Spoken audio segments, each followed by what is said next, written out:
This is the area of Great Torrington in England. Let's click on the Plough Arts Centre. Then I'm going to share this place, and after you can see this button to embed a map. Here we can use this map in our website with the Arts Centre marked with the red pin.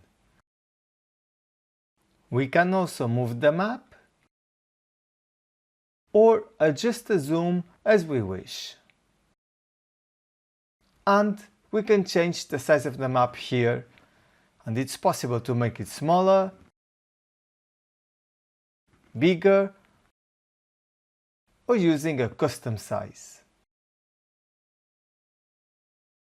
So, when we are done, we can click on Copy HTML to place the map in our website. And remember to use the option HTML in the place where you will paste this code. Here I'm using this example of how it works in WordPress, and your map will be interactive exactly as I am showing here.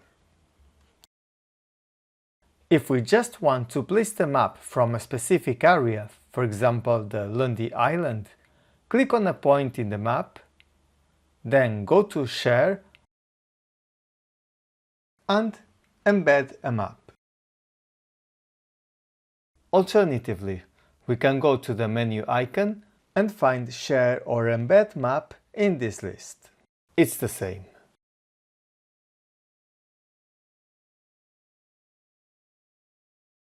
Also, to use the map view, we can click here to switch to it, and now I can copy the HTML code as before. Then Google Maps has also the option to create custom maps for placing multiple locations, as well as organizing them in layers, and choose personalized icons for each place. So, if you want to learn to create custom maps like this, you can click in the video showing now, as I will explain that in more detail.